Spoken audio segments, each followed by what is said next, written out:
سیدنا عبداللہ بن رواحہ رضی اللہ تعالیٰ عنہ آپ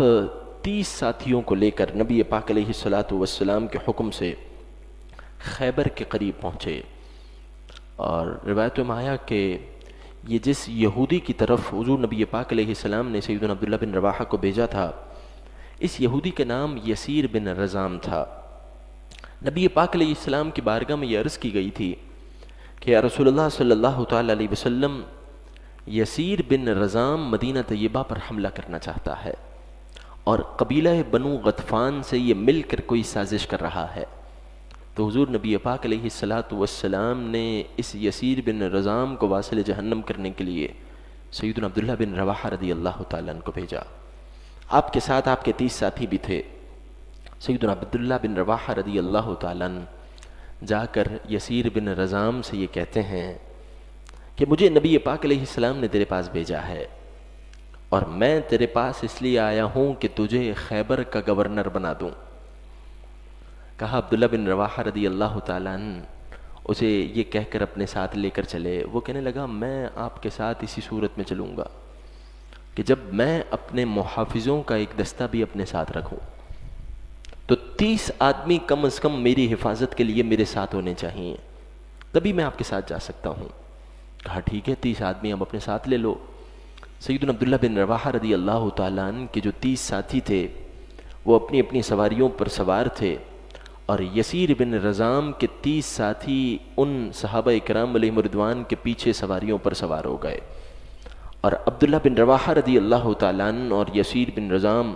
یہ اپنی اپنی سواریوں پر مدینہ طیبہ کی طرف چل پڑے۔ راستے میں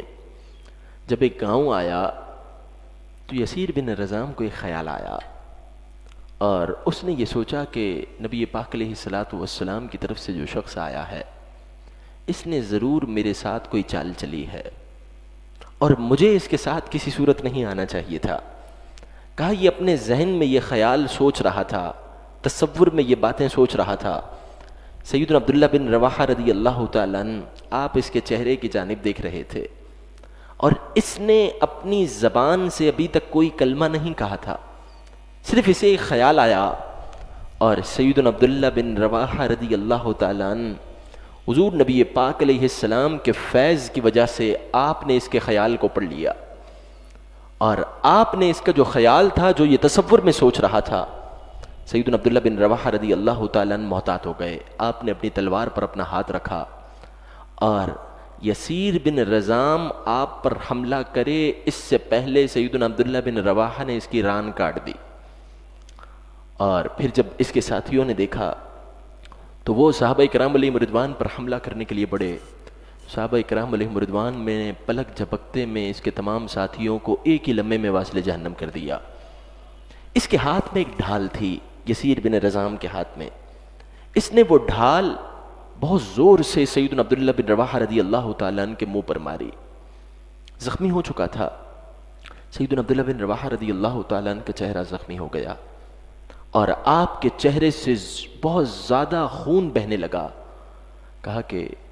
حضور نبی پاک علیہ الصلاۃ والسلام کے یہ جانثار صحابی، شاعر دربار رسالت مآب صلی اللہ تعالیٰ علیہ وسلم، آپ اس پر حملہ کرتے ہیں، اسے واصل جہنم کرتے ہیں، اور حضور نبی پاک صلی اللہ تعالیٰ علیہ وسلم کے دربار میں حاضر ہو جاتے ہیں۔ محبوب کریم صلی اللہ تعالیٰ علیہ وسلم جب دیکھتے ہیں کہ سیدنا عبداللہ بن رواحہ کا چہرہ زخمی ہے، تو حضور نبی پاک صلی اللہ تعالیٰ علیہ وسلم نے آپ کے چہرے پر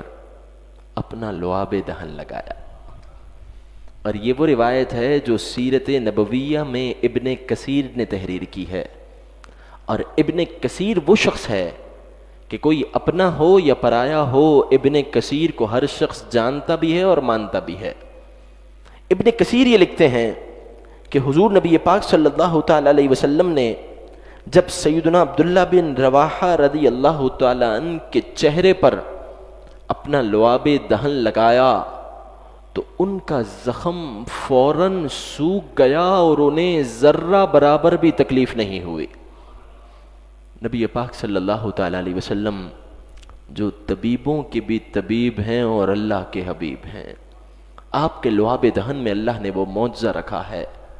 کہ اگر ہاتھ بھی ٹوٹا ہوا ہو تو وہ جڑ جاتا ہے، آنکھوں میں آشوب چشم ہو تو آنکھیں ٹھیک ہو جاتی ہیں، اور چہرہ زخمی ہو تو زخم دور ہو جاتا ہے۔ اور حضور نبی پاک صلی اللہ تعالیٰ علیہ وسلم کے مبارک پسینے میں وہ معجزہ ہے کہ اسے اگر خوشبو کے طور پر استعمال کیا جائے تو مدینہ منورہ میں وہ گھر خوشبوؤں والا گھر مشہور ہو جاتا ہے۔